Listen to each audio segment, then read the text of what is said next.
I've always been a curious person and someone who wanted to know things, who wanted to get deep into the nature of things. I guess you could say that made me a seeker of truth. In my early childhood, I was raised around religion. Not to say that I grew up in any kind of a strict religious background, but my family is kind of conventional thinkers. This is what you do because how we were taught. It was go along to get along type of mentality. In bringing me up into a traditional religious faith, namely Catholicism, I took on a worldview that was very fearful and was definitely one of mental control, as I consider that all religions generally are, and that's what they're there for. Unfortunately, during my early teens, I had no frame of reference to understand organized religion in the sense that I do now as astrotheology, because this was a topic that I had no knowledge of and no other researchers at that time had ever brought that body of work to my attention. What you could say happened is the feelings that I had for being deceived into that worldview of fear and that worldview of deception, as I considered it, is that turned to feelings of resentment and rage. In that state of emotions, I attempted to find the exact antithesis of those ideologies and worldviews. And that pushed me into looking into the world of the occult. When people hear that word, there's a lot of negative connotations that come with it, and there's a lot of misconceptions that come with it. The word occult is derived from the Latin noun oculus, meaning eye.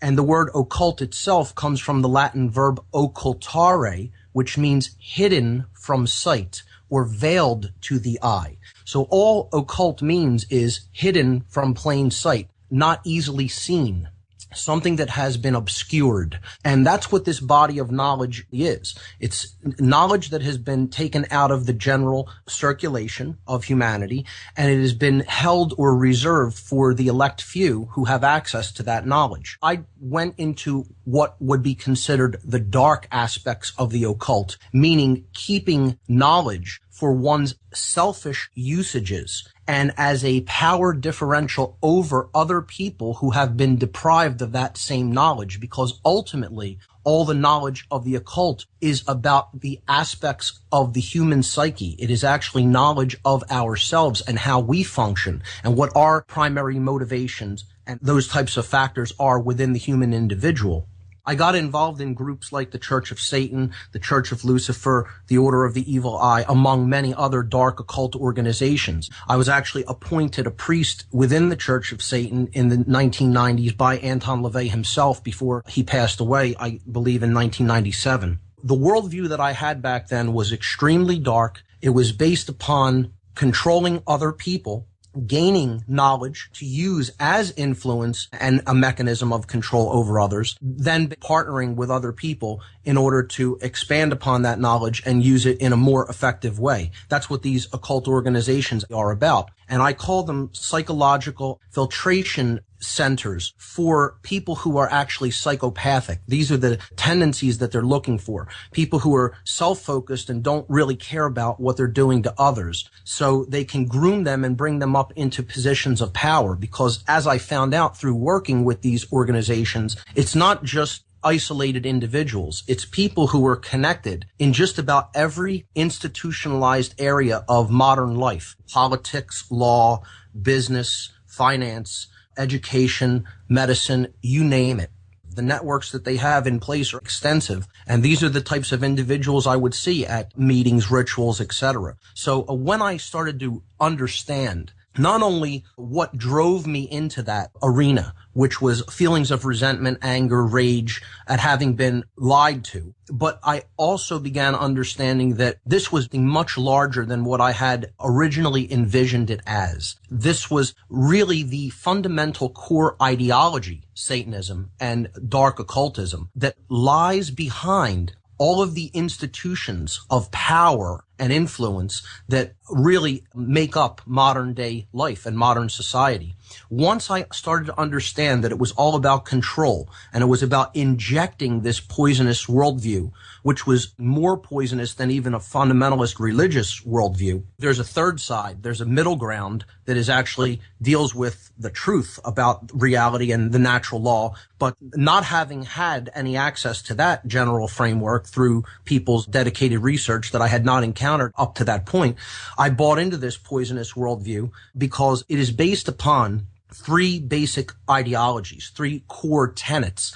That is moral relativism, the idea that there is no such thing as right and wrong. We get to make it up based on our personal likes and preferences, and it's all relative. What's good for us is good. What's bad for us is bad. What's good for us is bad for someone else, then, hey, go for it because it doesn't matter what happens to them. Again, it's a very psychopathic worldview. The second tenet is social Darwinism. The idea of the survival of the most ruthless, not necessarily the most humane or the most fit in consciousness, anything like that. It's right. Just whoever can get a leg up on the other person and exploit that differential, go for it because that's what's going to make you strong and that's what's going to make you survive. So it's that idea of self-preservation above all else, social Darwinism.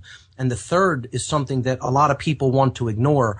It's something painful that we need to take a look at that has existed throughout human history. And it's something that is one of the core ideologies that runs throughout the world of the dark occult, and that is eugenics. These are individuals who believe that they are superior to other people and that they have ultimately, like a god, the right who gets to live and procreate and who does not. And it's something that forms a basic foundational core ideology of the entire belief system of dark occultism, particularly Satanism and dark Luciferianism. So that's where my background came from. In understanding what those systems of poisoned worldview and ideologies are all about, and how they're attempting to inject that worldview into other people so that they create a total control system based on fear, but most of all based on differential knowledge. In other words, those in the know with knowledge controlling other people who lack the knowledge of the human psyche and the knowledge of self, who have no frame of reference, no ability to defend themselves against these types of attacks and mind control methodologies which they use against them because they have been kept from the knowledge that those manipulators have had all along. It's a perfect dialectic. It's dialectical mechanics, a mind control technique. You're putting forward something that is ridiculous, the worldview of modern organized religious beliefs and practices,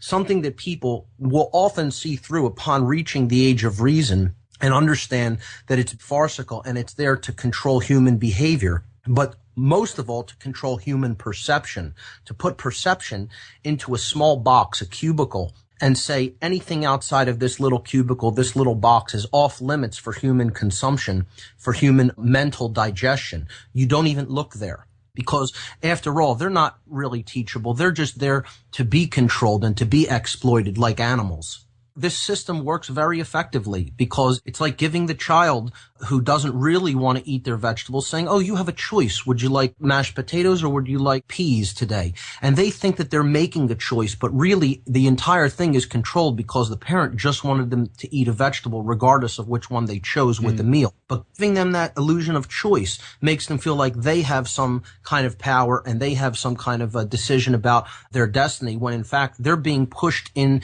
a similar direction, which is either be a controlled individual or be a controller. Either way, you're playing the game of control. It is an interconnected and labyrinthine network that really takes a lot of study in and of itself, even to understand how some of these interconnections take place. The Church of Satan is quite low on that totem pole, in my estimation, from what I've seen, because it simply acts as a psychopathic filtration system at a low level that interacts with the general public in order to bring individuals that they identify as psychopathic up through their ranks and groom them for inclusion in organizations and think tanks at lower levels that then feed up into what I would consider the globalist hierarchy of control. That's what the Church of Satan is actually there for. It's to find the people in society who would maybe ordinarily slip through the cracks, and they would not be able to exploit and use their talents and capabilities for their ends, and then to bring them up through those ranks and to groom them for helping them conduct their agenda at a higher level.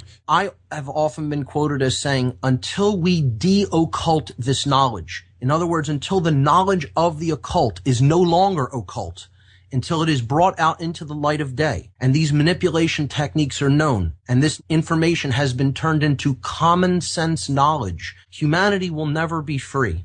We cannot ignore the information of the occult because we think, oh, it's negative. It isn't negative. It's information about how the universe works, how natural law functions, how the human psyche functions, and then it's what we do with that knowledge that makes it either good or bad. Right. So the usage determines whether it's used for order and goodness and propagating freedom throughout society, or whether it's used as a weapon for power, differential advantage, and then creating all kinds of chaos, disorder, and ultimately evil with it. So we look at both the positive aspects of human consciousness, and we need to look at the negative. We need to understand the methods of mind control and the ideologies that these people believe in. That's not negative to look at that in an attempt to understand it, because once we understand it, then we're in a position to do something about it. We definitely need to understand the dynamic of human psychopathy. If we don't understand psychopathy, we're missing a gigantic piece of the puzzle as to why the world has been worked into the condition that it currently exists in. Psychopathy is a genetic disorder. It's something that results in a being that is born without the ability to empathize with any other being. It's like an amputee who doesn't have hands.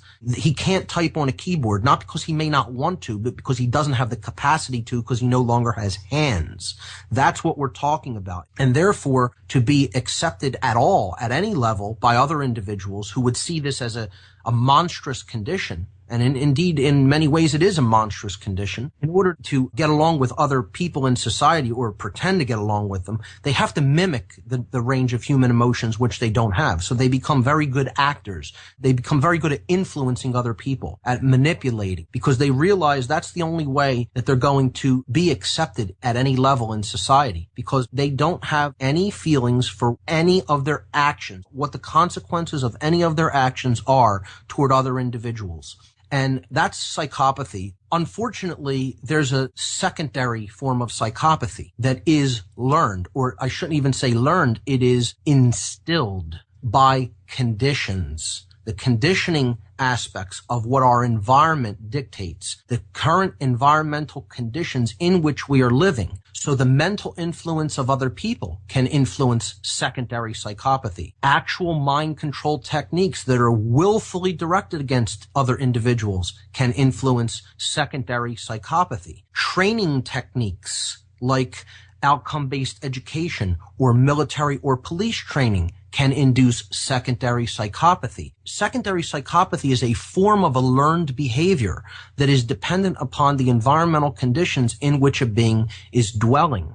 And unless those conditions are changed, it's very difficult for an individual in a state of secondary psychopathy to heal the imbalances that are done to the human brain, because ultimately what this condition of secondary psychopathy does is it destabilizes the neocortical functions of the human brain, which govern compassion and reason. And therefore the person cannot engage in true logical thinking. They can't engage in any real compassion because those parts of the brain are malfunctioning. It is a form of a brain disorder. Many more people than just genetic psychopaths, we've worked ourselves into a position of not caring.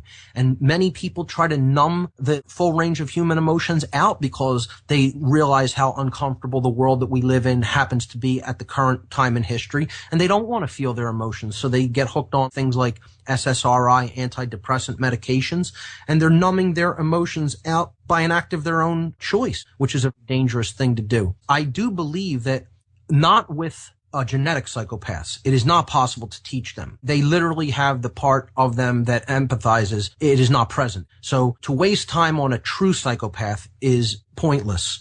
But secondary psychopathy can be cured if the person is put into somewhat healthy surroundings, meaning healthy mental influences. And over time, the worldview can be shifted and it can be reversed. It can be a painstaking process, and it is one that the individual at some level of their being would have to have some form of desire or will to carry out. Again, if someone's completely resistant and they've totally given over their mind and totally given over their personal responsibility to change and grow, it would be very difficult to even take a secondary psychopath out of that condition.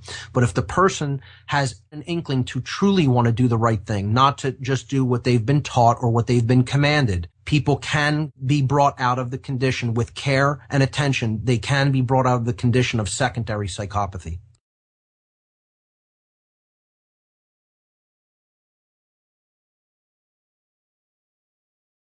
This is Jeff Bird, and you're listening to Radio Mysterium.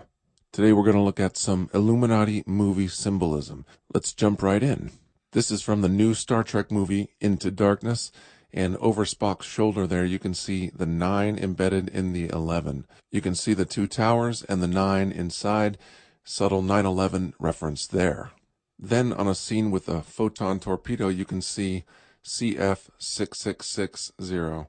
So there's a little embedded signature from the Illuminati right there for you. I'm not religious, but they are, and they put this in every chance they get.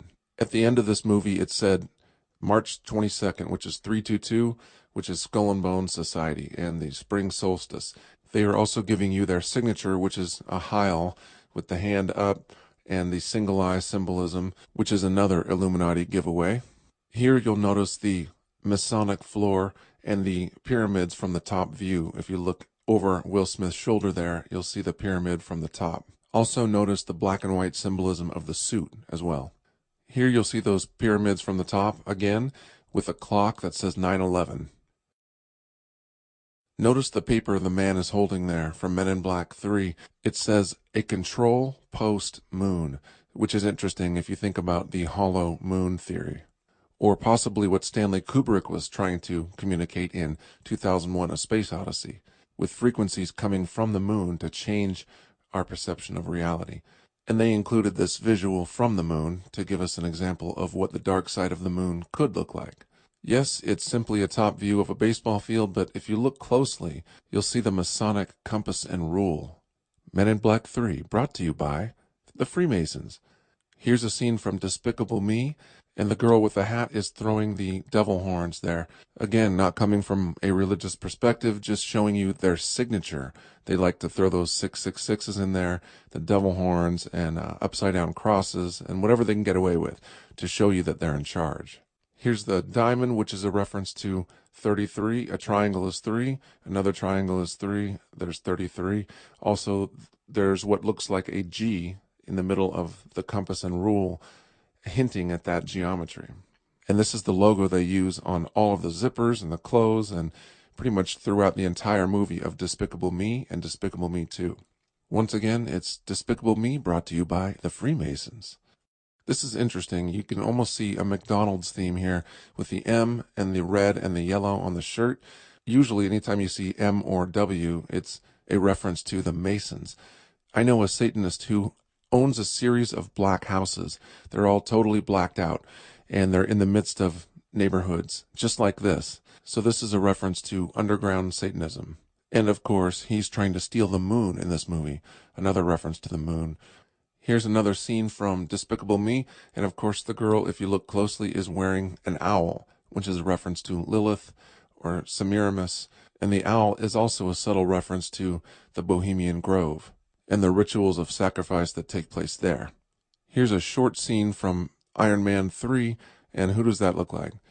Yep, and the plot is about a terrorist who is really a phony and an agent or just an actor, and he's working for the system. Iron Man 3 also has a great deal of symbolism and predictive programming around mind control and drones as well. Then also this shot right here that says MK42.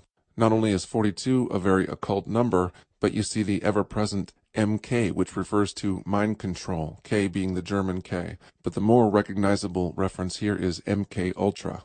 You can see another MK reference here with a machine that looks like a mind control machine, and you see the letters MK right there. And here's the main character of the movie Epic, and her name is MK, Mary Catherine, but she goes by MK, and they make a point of that over and over in the film.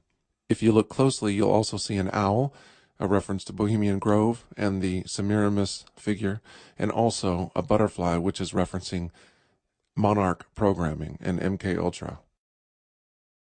And these are unicorns, I'll give you that. But even for unicorns, that's pretty scantily dressed right there for a kid's show. Interesting. And then there's an apple, the universal symbol of temptation, on the desk there. Notice he's making the 666 with his fingers. This is also a reference to mind control and a trigger, a well-known trigger for mind control and hypnosis. And if it happened once in the film, you might think, okay, literally. But you'll see it here again, and again, and again. A little more subtle version here. And here's the same character making a not-so-subtle reference to the Illuminati here, flashing what amounts to an Illuminati gang sign here. And this is interesting. Here's the supposed good guy, but ends up being a bad guy. You'll see a vest that looks like a beehive once again, and he's pointing to it and saying, submit. So a little bit of hypnosis there for you in your kids' movie. Family friendly, right? And by the way, the beehive is a universal symbol pointing to hierarchy and the elite, basically laughing at the worker bees. It's also represented by hexagrams. And here's another scene from Partly Cloudy Chance of Meatballs 2, and you're seeing the whole plot about genetically modified food. A very universal trigger is the rainbow, especially the Wizard of Oz symbology. You have 4 rainbows here. Now here's a whistleblowing element showing the people how to interpret and read hidden symbols actually within the film itself. This is showing backward masking, which is another technique they use all the time. Words written backwards or anagrams. In this case, you'll see a man discovering that the logo for this Apple-like company is live. And then if you turn it around, it's evil. So they're actually showing you. Here's a scene from The Dark Knight Rises, and you'll see a very Masonic numerology there, 1133. 11 being the 2 towers of Joachim and Boaz, or a reference to 9/11 and those 2 towers, and then 33, a reference to the 33rd degree of Freemasonry. And this was the last tick on the clock before the scene ended. So it was the prominent numbers that they wanted you to see. Another scene from Batman. This is even more provocative. You'll see Sandy Hook and the words strike zone. And this is a map of Gotham, but with all the shootings referencing the Joker and even the Boston Marathon bombing that references Joe Carr. You'll see a lot of Batman and Dark Knight symbolism in these false flag events.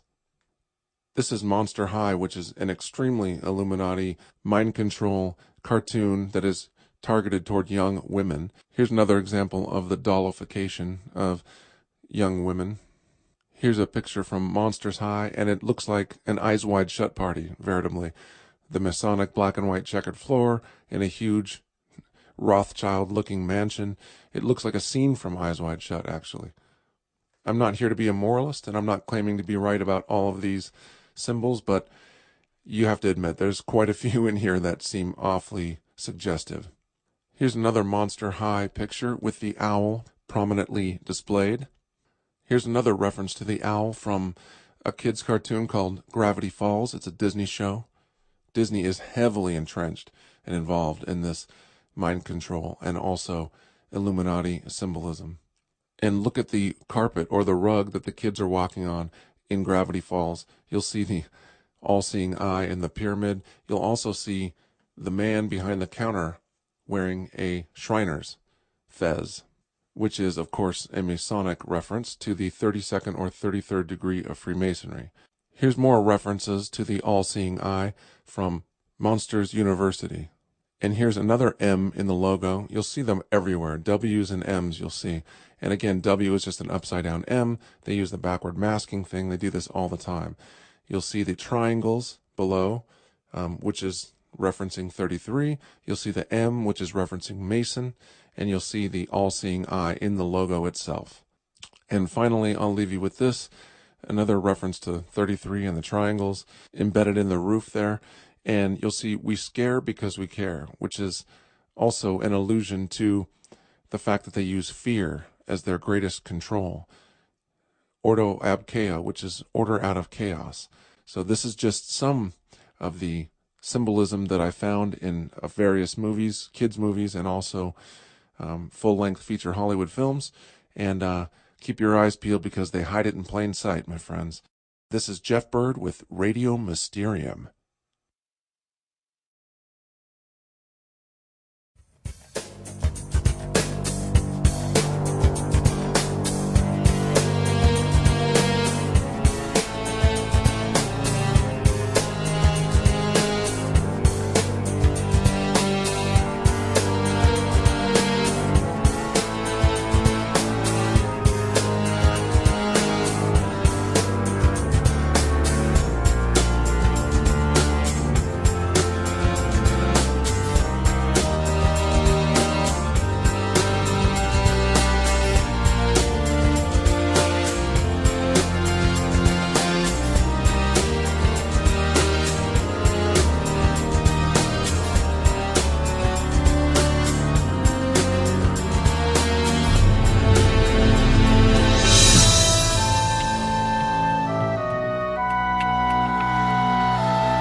While the history surrounding FDR's administration is disturbing, there is said to be a darker level, and one that is openly satanic, in the design of the dollar bill.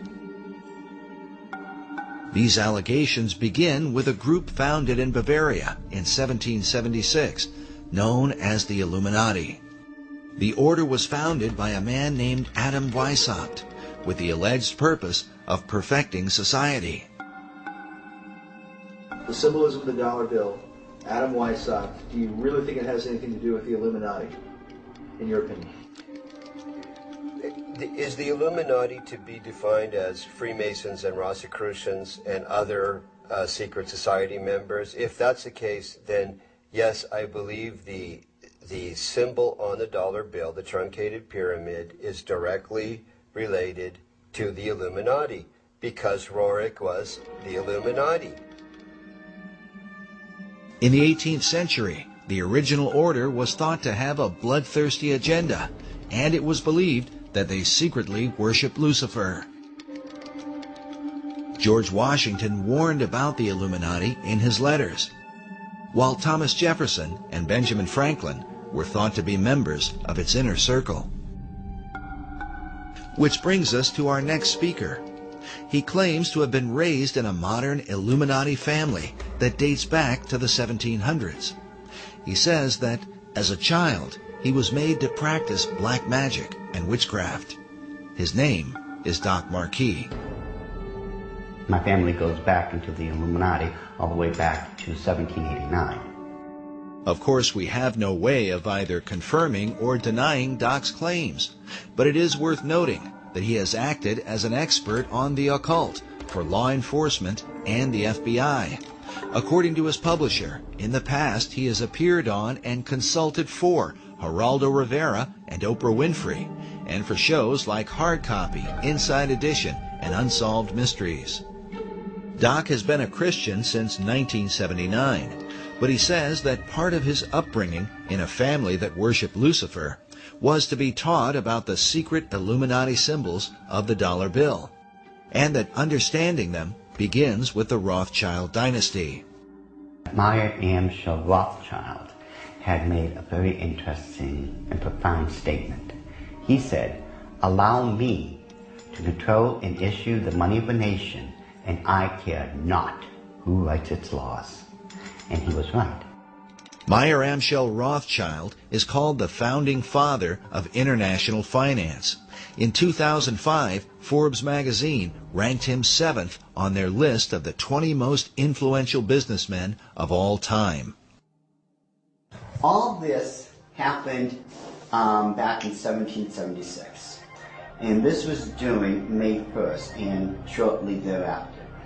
The significance behind that is that on May 1st, 1776, Dr. Adam Weishaupt, who was a devout Jesuit priest, who was given the chair of the professorship of religious studies at Ingolstadt University, was approached by Meyer Amschel Bauer, who would later change his last name to Rothschild, along with 12 of his most financially influential friends.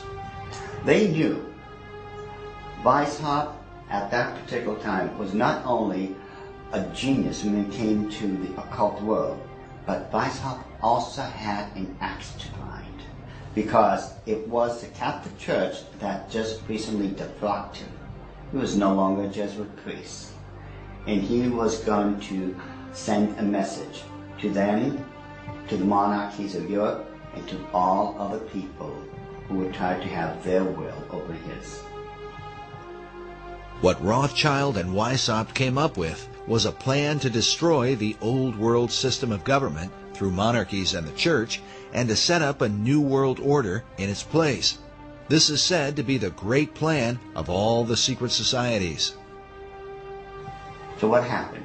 Meyer Amschel Bauer approached Weishaupt and basically told him, "We know you've got the occult knowledge and genius to put it all together. We've got the money. You do it, we'll back it." Just to paraphrase what really happened. So in 1773, Weishaupt started creating what had never been created before. The idea of Illuminism had always been around, ever since the days of Babylon, with the co-founders of being that Nimrod and Semiramis. But no one had ever been able to actualize it. However, May 1st, 1776, the Order of the Illuminati had become a reality under the auspices of Dr. Adam Weishaupt. Now, like other nations, orders, countries and such, they have their two great seals. The Order of the Illuminati does. Those two seals can be found on the back of a $1 bill. People mistake those to be the two great seals of the United States of America. They are not. Those are the two seals of the Order of the Illuminati. And I'm going to explain it to you.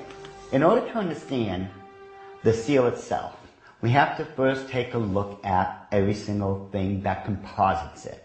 We look at the first part of it on our left, which would be the truncated pyramid one. Above it is a 13-letter Latin expression that says Annuit Corruptus.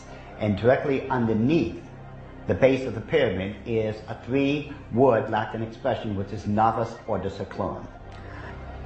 If you were to look up the word, let's say, work, in the English dictionary, you're going to find at least 50 different meanings for it. It is the same thing in Latin.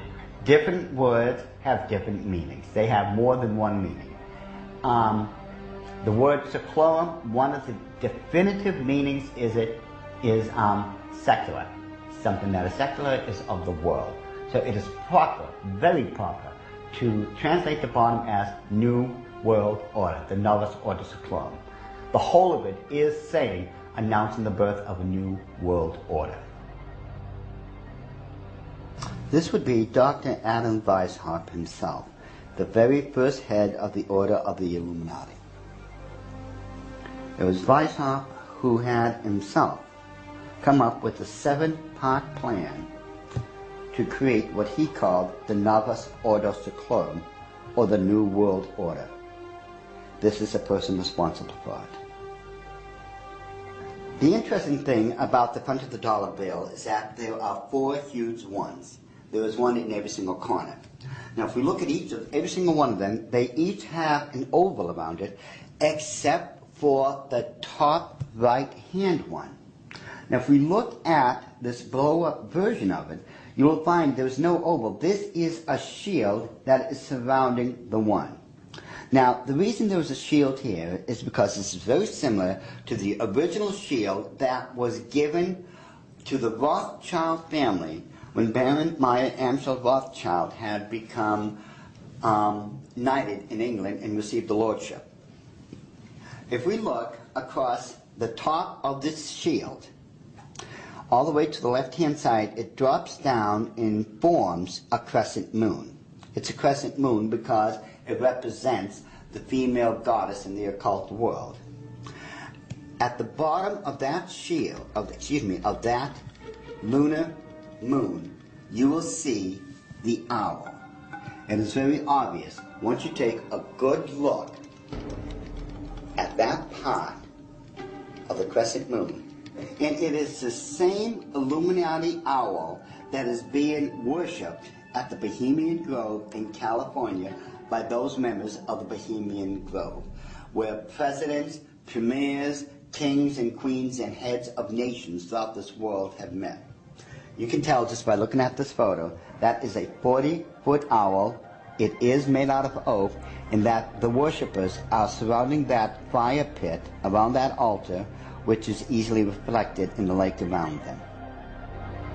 This is definitely the owl of the Illuminati. The rituals performed at the Bohemian Grove are occult and idolatrous. One of them, called the cremation of care, is supposed to be a mock human sacrifice, though some suggest that real killings take place. When President Nixon was there, he commented about the extreme homosexual environment at this all-male boys' club. Among other powerful American leaders who have been spotted at the Grove are Ronald Reagan, Dwight Eisenhower, Jimmy Carter, Newt Gingrich, and George Bush Jr. and Sr. Now, when we take a look at the O, it is actually, occultically speaking, the shape of the Ouroboros, the snake that's going around in a circle, devouring itself. This O is actually the eye in this lady's face that they want to look at. This is the O. Now, what's in the center of this O? You take a good look. It is the exact same owl of the Illuminati that we saw on the back of the $1 bill. So the question then becomes, who owns L'Oreal? But the owl seems to be a major symbol for the secret societies, as they are found repeatedly inside government buildings in Washington, D.C. And a giant owl figure is even seen in the street design, with the United States Capitol in the midst of it.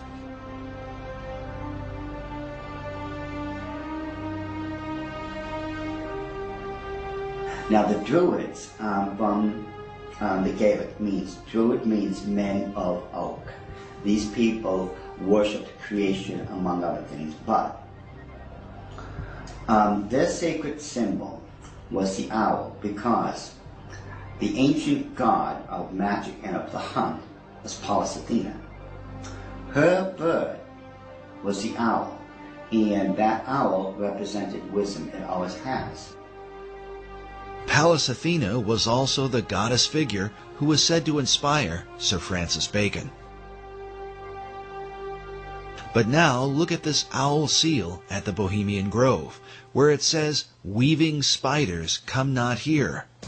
While the line is taken from Shakespeare's Midsummer Night's Dream, could this also be a veiled reference to what seems like a spiderweb design that forms the background of the dollar bill?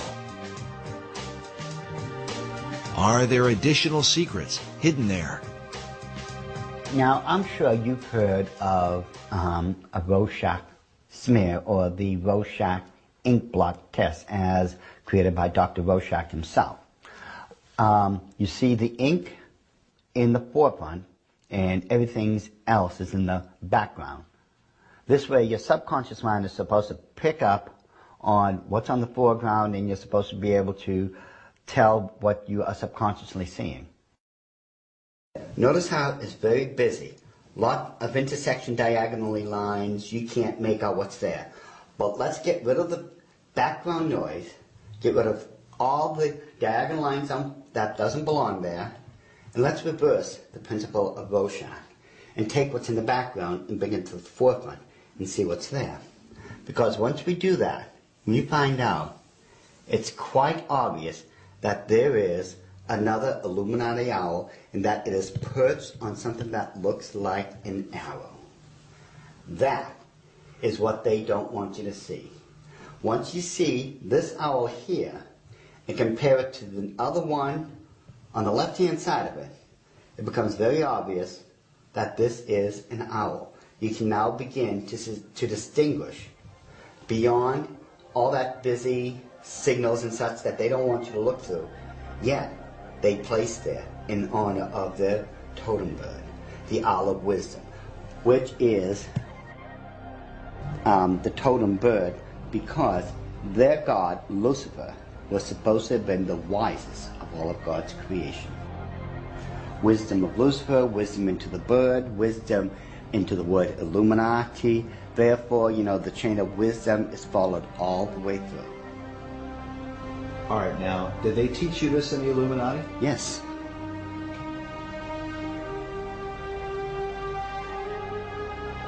Well, I want you to understand that the first symbol is known as a pentalpha, from the Greek word for five, pente. It is a five-pointed star. Now, this next one is a pentacle.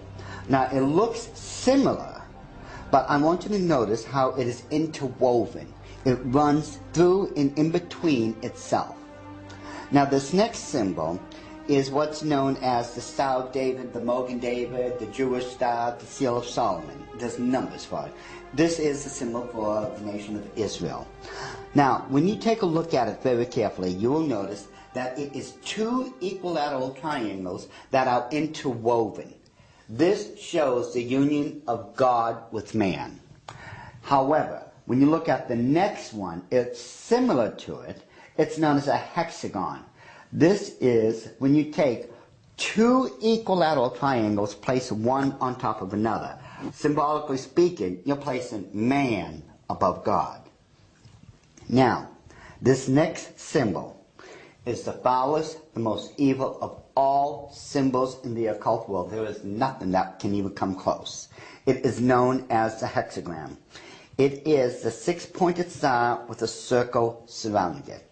It is this symbol that must be used during high ceremonial magic or high ceremonial witchcraft when you are summoning up demons to this plane of existence.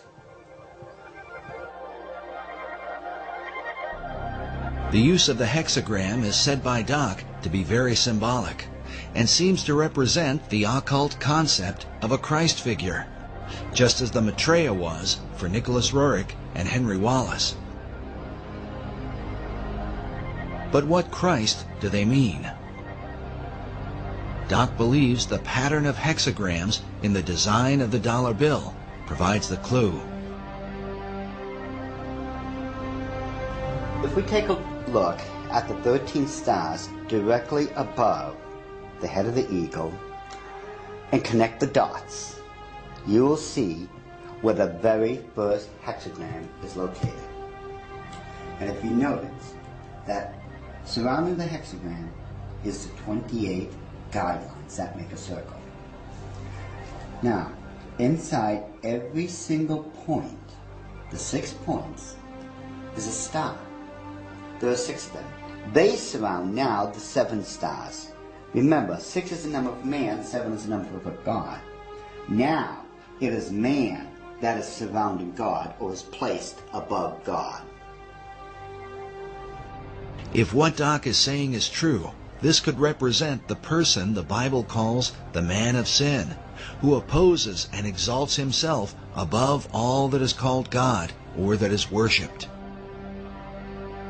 Doc's interpretation seems to also fit the worship of Lucifer, for in the Bible, Lucifer declares that he will exalt his throne above the stars of God.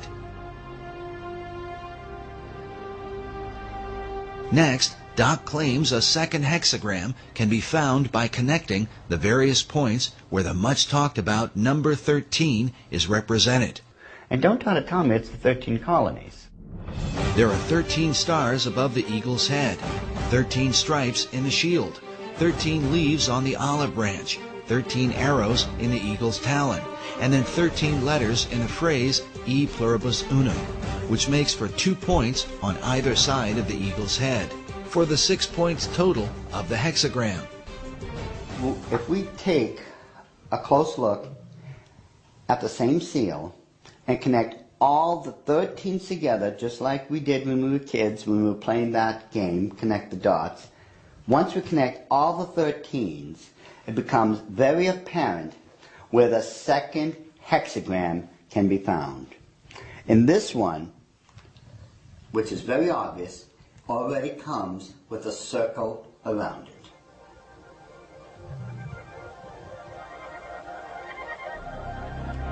So this is the second hexagram here in figure 2. Yes.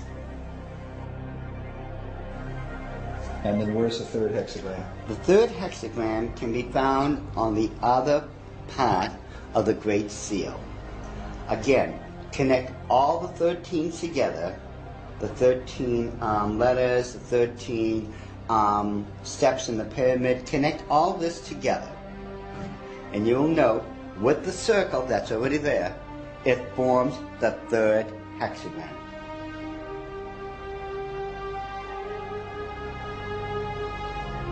In other words, a 6, and a 6. A 6, 6, 6. Doc has deciphered a code that, if there, would glorify Lucifer's Messiah, whom the Bible calls the Beast or Antichrist. In the book of Revelation, it reads, "Here is wisdom. Let him that hath understanding count the number of the beast, for it is the number of a man, and his number is 666." Could there really be 3 6-pointed hexagrams on the dollar bill? Once we start at the base of the pyramid, which is the foundation of all things, and follow the design of the hexagram itself, you're going to find out something very startling. We go from the M and follow the symbol all the way up to the A. The A cuts directly underneath the eye of Lucifer all the way to the S. The S connects all the way down. It goes in between the V and the I and connects all the way to the O. And following the symbol, the O connects up and over along the symbol of the hexagram to the word N. In perfect sequence, it's M-A-S-O-N, Mason. It's not what a lot of other people have espoused, that the symbol connects down to the M in Seclorum and that the word is an anagram or something like that. Those people who are doing that obviously don't know what they're talking about, or they don't know how to plagiarize me correctly. Because the order of the Illuminati have stated, and always will state, this is perfectly spelled out to be M-A-S-O-N, Mason. This points conclusively that the Masons have been involved in the order of the Illuminati. This was back during the Council of Wilhelmsbad, which would have been July 16, 1782.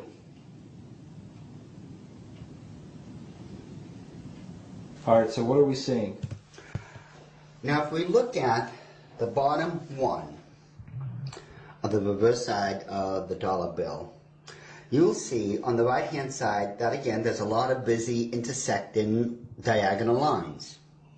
Yet, if we apply the same principle we just used to reveal the hidden hours of the Illuminati and apply it, we will find that there is now a skulled skull-faced winged demon. And it is very obvious, once you take away the background, the busy noise, it becomes very apparent what it is and that it's been there all along. And if we just simply go and enlarge that section, just start with a small one, and just keep enlarging it, and enlarge it even more, even with the background noise there, as I call it, I think it becomes very apparent what we are now looking at. That it is still a skull-faced winged demon. And it is these demons that are protecting and blessing the two great seals of the Order of the Illuminati. And it would make perfect sense that it had to be demons used to protect these seals, since I am convinced it was those same demons that handed them over to Thomas Jefferson when they first created them. I am convinced, beyond all doubt, that that indeed was a demon sent up from the bowels of hell, probably under the direct orders of Lucifer himself.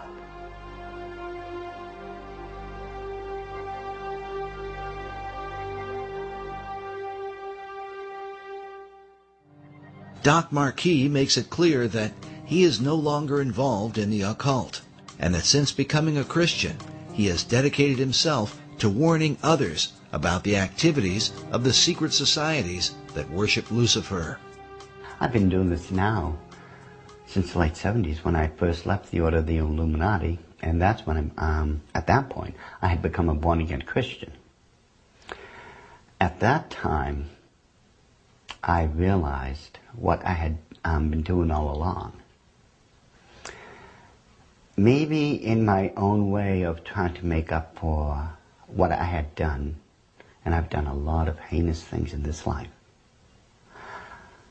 I begin to wonder if I'm not trying to make up or atone for some of those things I had done. And I know in my heart of hearts that as a born-again child of the King, my sins have already been bought and paid for. But still, there's just that part of me that still feels so guilty about everything I've done. So it could be in my own way, and I'm somewhat convinced that in my own way, I'm still trying to make up for all those crimes I was guilty of when I was in the Illuminati. Doc makes it clear that he believes demonic forces were behind the design of the dollar bill and are working through secret societies. One of them is the Order of the Eastern Star, the female chapter of Freemasonry, whose icon is an inverted pentagram, a symbol associated with the satanic goat of Mendes. Ed Decker told us a story about a woman he once counseled who was involved in this society. I got a call one day after I had published a book on it, and a little book called The Question of Freemasonry. And in that book, I had, on one page, is the actual goat of Mendes. The goat of Mendes is a very significant symbol, since it was designed by 19th century French magician Eliphas Levi, without question the most influential occultist of the last 200 years.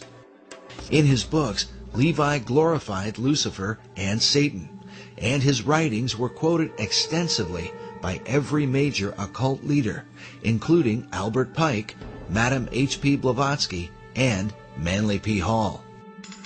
Now listen carefully to Ed Decker's story.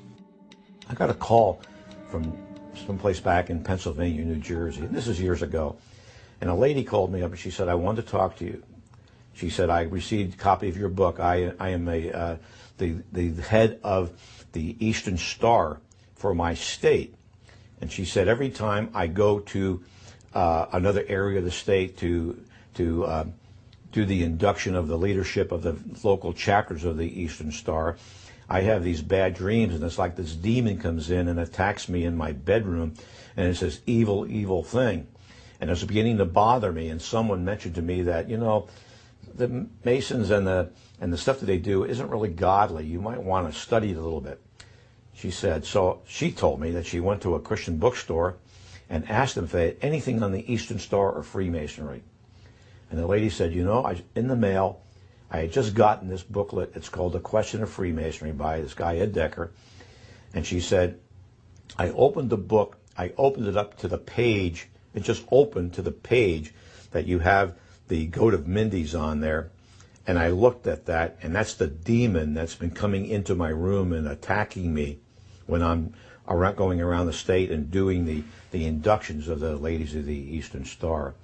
She said, I ran down 3 blocks to my husband's office, left my car right in the parking lot of the Christian bookstore, ran down there, got my husband out of his, I think he was an insurance agent or something, and said, look at this.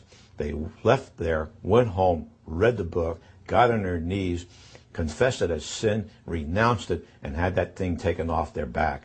And from that time on, all that heaviness left her. When it went away, it just moved off her entire spirit. It was a spirit of darkness and evil. And it was the goat of Mindy's, the same thing that's on the Medal of Honor, the same thing that's built into the Capitol and the Mall and the White House, built in there. It's the same evil spirit.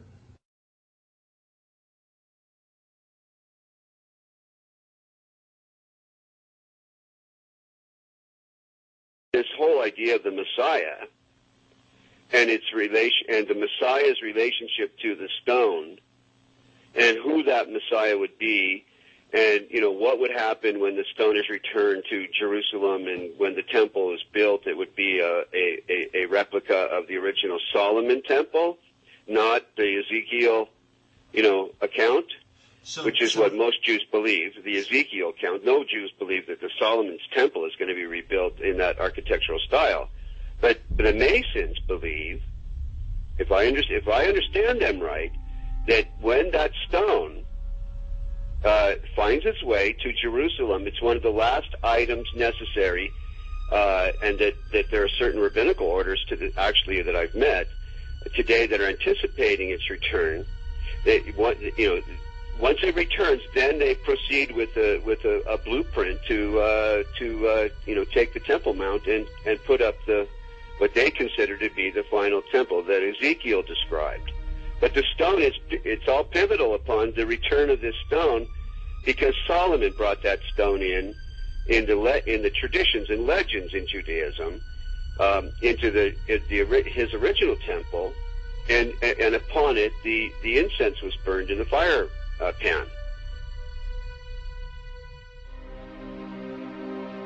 According to Masonic author David Ovison, the word dollar comes from the German word Taler. While there are many Taler designs, one in particular is mentioned, with the image of Jesus Christ crucified on one side, while the reverse bears the image of a serpent on a cross, and a reference to the book of Numbers from the Old Testament. In this account, the children of Israel had complained against God. The scripture says, "And the Lord sent fiery serpents among the people, and they bit the people, and much of the people of Israel died." When they repented, God commanded Moses to erect a bronze serpent upon a pole, saying that everyone that is bitten, when he looketh upon it, shall live. In the New Testament, Jesus made reference to the bronze serpent as a picture of his crucifixion. He said, "As Moses lifted up the serpent in the wilderness, even so must the Son of Man be lifted up, that whosoever believeth in him should not perish, but have eternal life." Some believe that the serpent cross is the original inspiration for the American dollar sign today. While the image of the bronze serpent holds a very particular meaning for Christianity, David Ovison explains that Kabbalists and alchemists find an interesting parallel in the Hebrew gematria. The Hebrew word for the serpent of Moses is Nakash, which means the shining one. The numerical gematria for Nakash is 358. This is also the numerical equivalent for the Hebrew word Mashiach, or Messiah. Oveson claims that these numerical equivalents allowed magicians to draw a connection between the brazen or bronze serpent and the Messiah. But exactly what Messiah do they mean? The phrase e pluribus unum, or out of many, one, appears in the banner held in the mouth of the American eagle. The word one appears a total of 7 times on the dollar bill. Oveson writes, in magical numerology, the number 7 is regarded with a special veneration. Certain texts that deal with the meanings of numbers insist that 7 stands for the complete temple. The temple he refers to is the ancient temple of God, built by King Solomon in the city of Jerusalem. Oveson goes on to say that the concept of a complete temple is symbolized by the unfinished pyramid of the Great Seal, where the symbol of a Messiah figure is also shown with the all-seeing eye, representing the capstone that will one day complete the pyramid.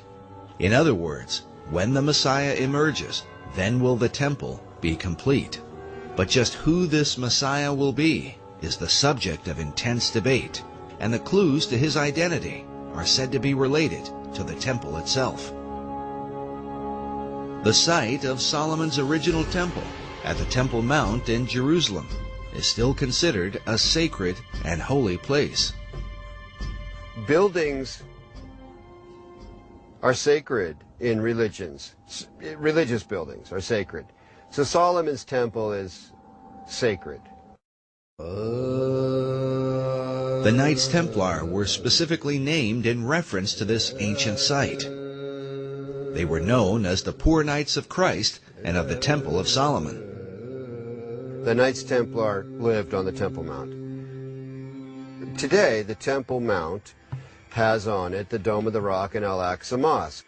The Knights Templar had their headquarters in Al-Aqsa Mosque when they were there. So the association between this arcane direction and tradition in Europe with the Knights Templar and the temple of the Temple Mount is direct. The sacred nature of the temple was handed down from the Templars to the Freemasons, who are said to have originated from the ancient knights. Masonic philosopher Albert Pike wrote that every Masonic lodge is a temple of religion. Another Masonic philosopher, Albert Mackey, wrote that of all the objects which constitute the Masonic science of symbolism, the most important, the most cherished by the Mason, and by far the most significant, is the Temple of Jerusalem. The spiritualizing of the temple is the first, the most prominent, and the most pervading of all the symbols of Freemasonry. Take from Freemasonry its dependence on the temple, and the system itself would at once decay and die. According to David Oveson, who is himself a Freemason, the dream of a rebuilt temple in Jerusalem is the true symbolism of the unfinished pyramid on the back of the dollar bill. But is it merely a coincidence that these symbols would end up on the foundation of America's currency? Is there a further connection with Solomon's Temple and the mysterious Knights Templar?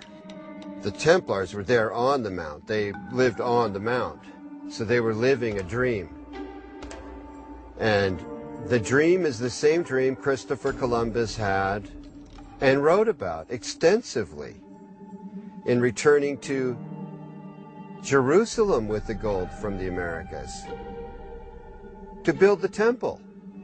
Was this the true purpose of Columbus's voyage, to finance the rebuilding of Solomon's Temple? And was this desire handed down from the Templars to Columbus to modern Masonry? As we have shown before, the ships of Columbus sailed with a red cross on a white background, the symbol of the Knights Templar. But despite the interest of Templars and Freemasons, the original temple begins with the Jewish people. The temple was critical to Judaism. It was the heart of Judaism. The first Jewish temple, built by King Solomon, was destroyed by the Babylonians in 587 BC. The temple became a necessity for the existence of Judaism. So when it was destroyed, the longing for another temple in the Babylonian exile was, primary. The foundation for a second temple was laid by Zerubbabel when the first Jews returned from their captivity in ancient Babylon. First thing, when Jews are able to return, they build a temple. There's Zerubbabel and Ezra and Nehemiah come together. There's a temple built. It's added on to over the centuries until you end up with Herod's temple. This second temple was in existence during the time of Christ and the apostles. But it would also be destroyed, a terrible event that Jesus himself had prophesied. The scripture says that the disciples came to show Jesus the buildings of the temple, and Jesus said unto them, See ye not all of these things? Verily I say unto you, there shall not be left here one stone upon another that shall not be thrown down. And when ye shall see Jerusalem compassed with armies, then know that its desolation is nigh. And so it came to pass that the second temple was destroyed with the fall of Jerusalem in 70 A.D. Yet in the aftermath of its terrible destruction would emerge the dream for a third temple, and what some believe will be the final temple of all time. This arcane connection to Freemasonry has its roots in the longing for the temple, the longing for the final temple, for the ultimate temple where Hagoyim, where non-Jews pray with Jews, as the old books, the last old books of the Old Testament predict will happen. When does that temple get built? The idea of a final temple is shared both by Jewish leaders and the Freemasons. Yet the two groups disagree on exactly what the final temple would be.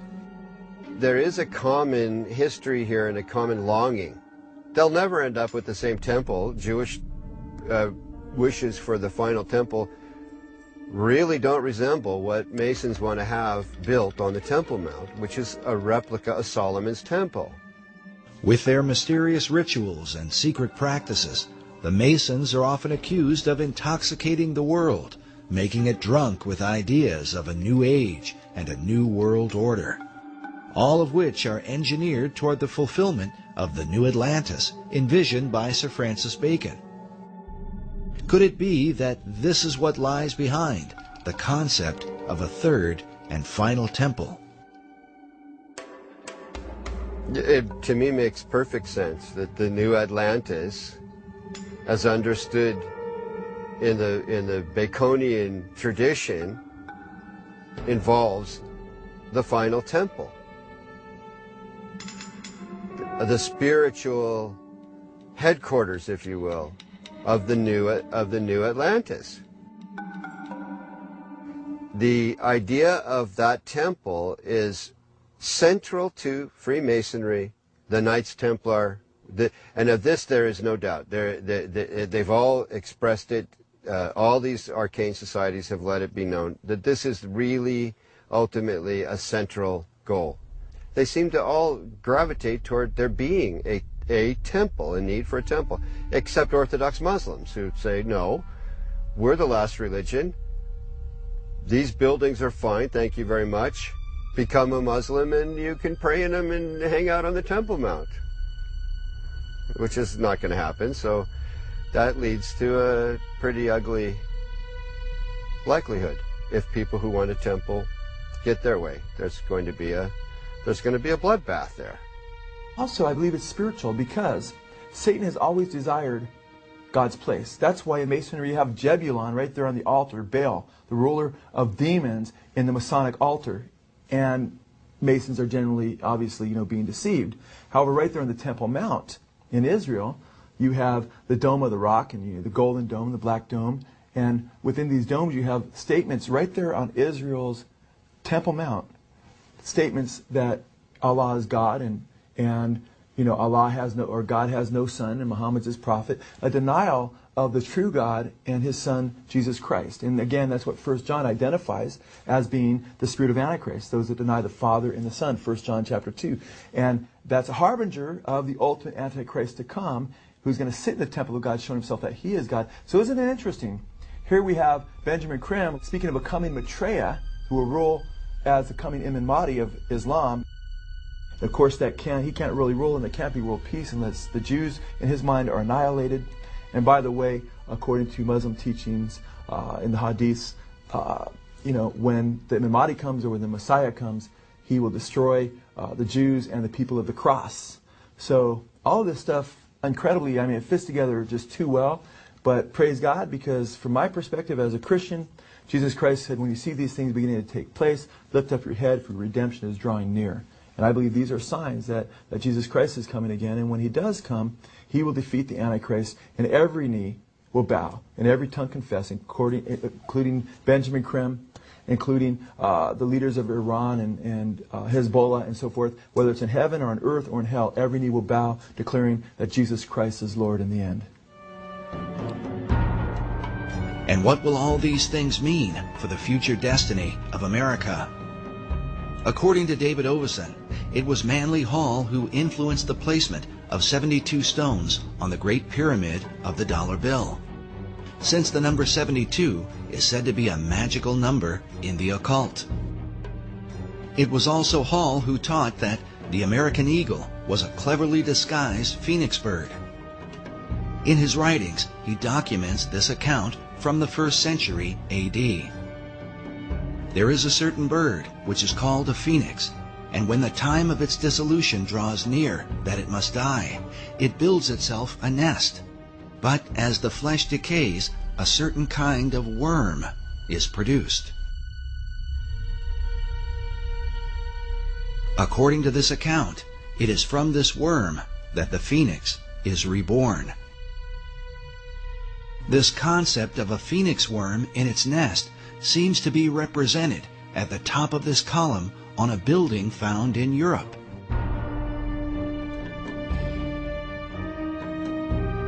But in Washington, D.C., up at the tops of the 72 columns of the National Archives building, we find nearly identical carvings, all perched beneath the throne of destiny itself. Could this somehow be a veiled reference to the secret destiny of America? Watching the strength of the American dollar decline, we consider America's founder, George Washington. Around his image on the face of the dollar is said to be an omega symbol, signifying the end. But what end? Many researchers have come to believe that the plan of these Luciferian societies is that, like the phoenix of old, the America that we know will ultimately be destroyed, and that from her ashes will be born a new world order.